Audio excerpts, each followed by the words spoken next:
네, 더불어민주당 금태섭 대변인입니다. 오후 현안 브리핑 말씀드리겠습니다. 먼저 임명진 비대위원장에게 드리는 세 가지 질문입니다. 새누리당 비상대책위원장에 임명진 전 한나라당 윤리위원장이 임명되었습니다.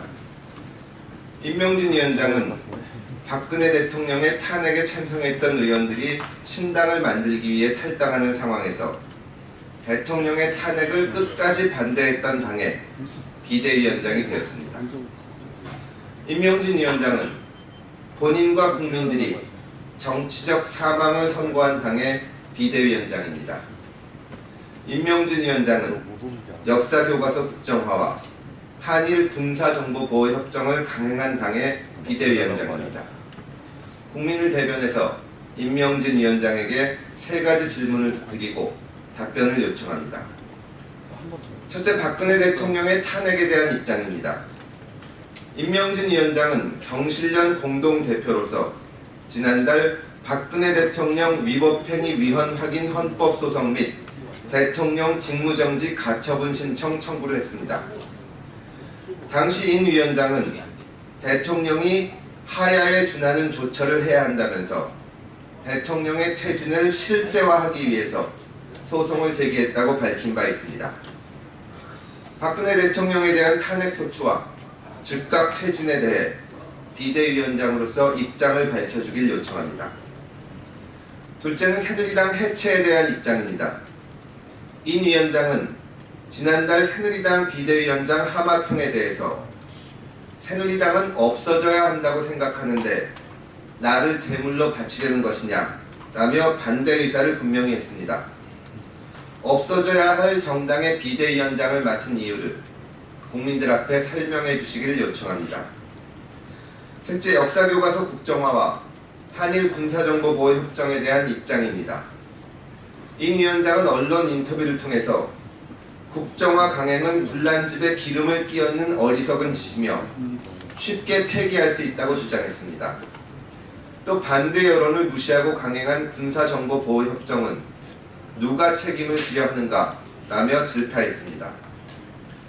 인 위원장의 새누리당은 두 가지 현안에 대해 어떤 변화된 입장을 내놓을 것인지 아니면 인 위원장이 스스로의 입장을 뒤엎을 것인지 밝혀주길 바랍니다.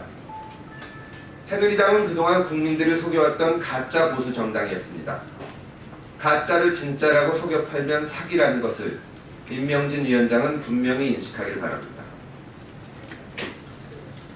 새누리당 정우택 원내대표가 오늘 유일호 경제부총리를 포함한 8개 부처 장차관을 불러서 국무회의급 당정을 열었습니다. 소속 의원들의 겁으로 분당을 초래하고 야당으로부터도 인정을 받지 못하는 정우택 원내대표의 민생정당 흉내내기입니다. 여기에서 반쪽 정당 새누리당이 내년 2월 추가 경정 예산안 편성을 기재부에 요청했다고 합니다. 겉으로는 민생을 내세웠지만 분당과 탄핵 이후 대선 대비용 추경 편성 요구입니다. 황교안 권한대행과 유일호 경제부총리에게 분명히 요구합니다. 반쪽 정당 새누리당은 행정부의 파트너가 아닙니다. 반쪽 정당 새누리당은 직무정지된 대통령의 파트너입니다. 헌법재판소 탄핵 인용 전까지 권한대행의 역할은 국가의 기능 유지입니다. 반쪽 정당 새누리당을 위한 행정부의 협력은 국가에 대한 국민들의 불신만을 키울 뿐입니다. 다음은 AI 사태에 대해서 말씀드리겠습니다. AI 사태가 역대 최악의 수준으로 번져가고 있습니다. 2200만 마리가 넘는 가금류를 도살했는데도 AI는 멈출 줄 모르고 전국으로 확산되고 있습니다.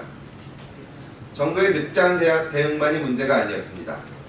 대응 자체에도 구멍이 드러났습니다. 정부의 살처분 방식도 매뉴얼대로 지켜지지 않았고 살처분 현장에는 중국 음식점 배달원이 드나드는 등 기본적인 관리가 이루어지지 않았습니다. 정부의 AI 사태 대응은 총체적으로 실패했고 그 피해는 국가적 재앙 수준으로 치달았습니다. 전국의 가금 농가뿐 아니라 민생 전체에 피해가 미치고 있습니다. 오늘 황교안 대통령 권한대행은 AI 1일 점검회의에서 지금까지 만에 하나 구멍이 있었다 하더라도 앞으로는 이런 구멍이 없게 하겠다는 각오로 총력을 기울여 주시기를 바란다 라고 말했다고 합니다. 방역 대응의 구멍을 인정한 셈입니다. 황교안 총리가 권한대행을 맡은 지 벌써 2주가 지났습니다. AI가 이토록 확산되도록 방치한 정부는 책임을 면할 수 없습니다. 황교안 권한대행이 집중해야 할 일입니다. 다음은 대통령의 뇌물죄와 관련해서 말씀드리겠습니다. 보건복지부와 국민연금이 경영권 승계를 위한 삼성물산과 제일모직의 합병에 적극적으로 개입했다는 사실이 특검 수사 과정에서 밝혀졌습니다.